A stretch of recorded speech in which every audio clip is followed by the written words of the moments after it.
স্বাগতম।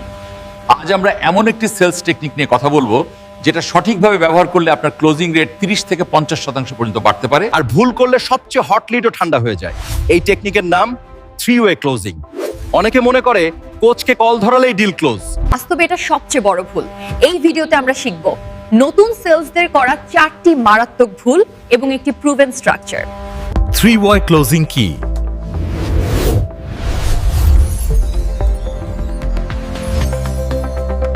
Three-way closing মানে শুধু এটা নয়, লিড প্লাস আপনি প্লাস কোচ অন কল। 3-ওয়ে ক্লোজিং হলো একটি মনস্তাত্ত্বিক প্রক্রিয়া। আমি যাকে বিশ্বাস করছি সে আমাকে এক্সপার্টের কাছে নিচ্ছে। আপনাদের বিশ্বাস সরাসরি কোচের কাছে স্থানান্তরিত হয় এবং এটি আমাদের সাফল্যের মূল চাবিকাঠি। এই প্রক্রিয়ায় ডিসিশন কম্প্রেশন লিড আর সময় নেয় না, কারণ অথরিটি সামনে আছে। এখানে আপনার ভূমিকা খুব গুরুত্বপূর্ণ। আপনি শুধু কল কানেক্টর নন, আপনি হচ্ছেন ব্রিজ বিল্ডার। সবচেয়ে কমন ভুলগুলো: প্রস্তুতি ছাড়া কোচ কল ধরানো। কেন এই ভুল হয়? নতুন সেলস ভাবে কোচ সব সামলাবে। বাস্তবে কি হয়? এরা নিজেরাই ক্লিয়ার না।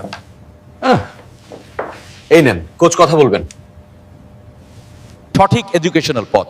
3-ওয়ে কলের আগে মিনি ডায়াগনোসিস দরকার। আপনার জানা থাকতে হবে লিডের মূল সমস্যা, সবচেয়ে বড় প্রশ্ন, কেন এখনো সিদ্ধান্ত নেয়নি। আমি কোচকে যুক্ত করছি, কিন্তু তার আগে আপনার সবচেয়ে বড় চিন্তাটা আমাকে বলুন, যাতে উনি সরাসরি সেই জায়গাতেই ফোকাস করতে পারেন।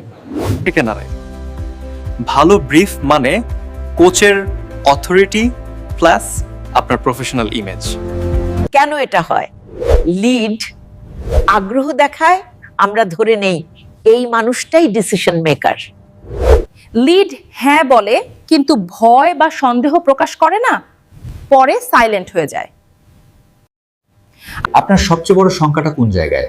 সময়, বাজেট, সাপোর্ট? আজ ইউ বিজনেস সাইন আপ করবেন, তারপর সেট আপ শুরু। আমি আজ সন্ধ্যায় রিমাইন্ডার পাঠাচ্ছি।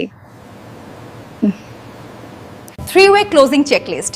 গেস্টের সমস্যা পরিষ্কার হারলেও, ডিসিশন মেকার নিশ্চিত হারলেও, আসল ভয় ধরা হারলেও, পরের ধাপ ক্লিয়ার। 3-ওয়ে ক্লোজিং কোনো ম্যাজিক না, এটা একটি স্কিল বেস সিস্টেম। ভুল করলে ও ডিল ভাঙে, সঠিক করলে ও ট্রাস্ট, স্পিড ও ক্লোজিং বাড়ে। প্র্যাকটিস টিপস: সপ্তাহে 1-2 দিন রোল প্লে, প্রতি 3-ওয়ে কলে checklist, stakeholder map update, কোচের ফিডব্যাক, নিয়মিত প্র্যাকটিস সমান শক্ত ক্লোজ।